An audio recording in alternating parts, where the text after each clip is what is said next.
everyone, I'm Dr. Sonali and I welcome you all to CSC Core Concepts in the series of Learning Python. We are through with the full understanding of what is object-oriented programming, classes, methods, objects, and the four pillars of object-oriented programming. Now, this is a request from one of my subscriber that they are not able to understand about the underscore init method. So basically, I'm making this video to make you understand why we have been writing that underscore init method in our programs. So let us have the discussion about the constructors in bit detail. So this is what you have been writing so far. We have been talking about it, that is double underscore init, double underscore and a bracket. This was very common, right? And I was telling you this is for initialization. So now what is it? Actually, it is a constructor. Okay, what is a constructor? Constructor is nothing but a special method. You see, how do we write it? We write it with the parenthesis, like we write a method, right? So it is also a special method, and the use of this method is to instantiate any object or initialize its attributes, right? Now it is commonly called as the constructor. Now there are actually, when the Python starts, okay, when the initiation process starts, actually there are two separate methods, two separate dunder, we call double underscore methods. First is the underscore underscore new, okay, and second is init.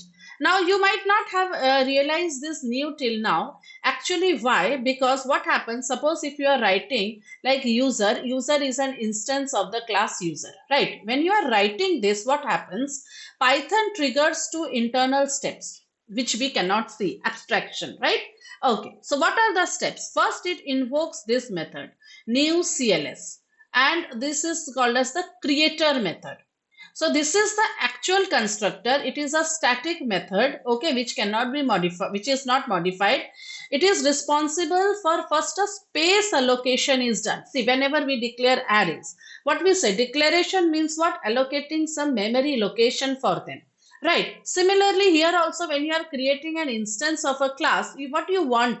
You want a memory allocation, because now onwards you will be storing the values in that instance, right? So returning a fresh uninitialized instance of the class you are creating. And then, yeah, you can override. This can be override when you want to control the creation, maybe memory allocation changes you want to do, right? That is behind the scenes. So there only you can override this method. Otherwise, you don't need to do it. This is what Python does it backward, right? In the back end. So you don't need to think about it. But what we require is, after creating the memory, we want to initialize the variables with some values. Either they will be given by the user or they will be initialized, right? So for that initialization, we are creating this init. We are calling this init method, right? So this is the initializer method, where the argument, first argument is common, that is self. That is, it sets up initial stage by assigning the data variables. And what we used to write, right? Suppose if I am writing init and self, then sometimes we used to write salary, whatever variables. Then we used to write self dot salary is equals to salary, and so on, right? So these are, after self you can include variables. Now these variables are optional. You may write, you may not write. If you are taking it from the user, you have to mention. But if you are initializing, you need not. Let's see. So one is the default constructor, okay, which is also called as non-parameterized. So if you have non-parameterized, means what? It is not accepting any arguments except for the mandatory self. Self is mandatory, right? So you just write down self. It assigns identical based on the instantiated from the class. So it is written explicitly, it generates an empty default constructor. So we have been discussing about it also in some other programs, where I am defining a class called robot. I am declaring this initializer, but I want to give the value. I want to initialize the values like this. So when I am initializing the values like this, I don't need to write here status and battery level. Understood? Simply I can assign it, and I can call this from here, right? So it is not a problem. So robot one dot status, I can directly access the values over here, right?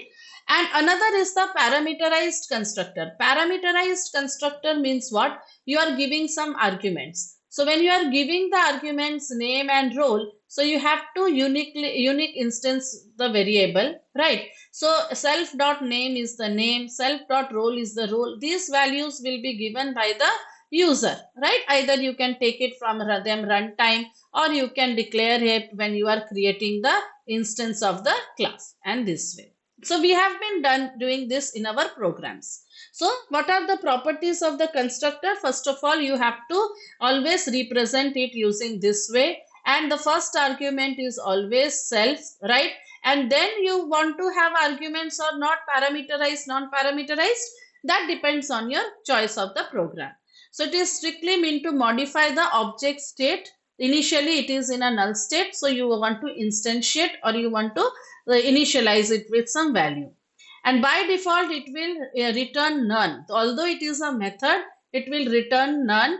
Attempting to return a string or integer will give you a type error, right? So this is basically about the constructors, right? So what is the underscore init, I have discussed it. So let us so I hope you understood this. So we will meet in the next video. The next video will be about a very interesting topic, that is exception handling. So if you have errors, how are you going to handle the errors in your Python program? So don't forget to like, share and subscribe to this channel. Thank you.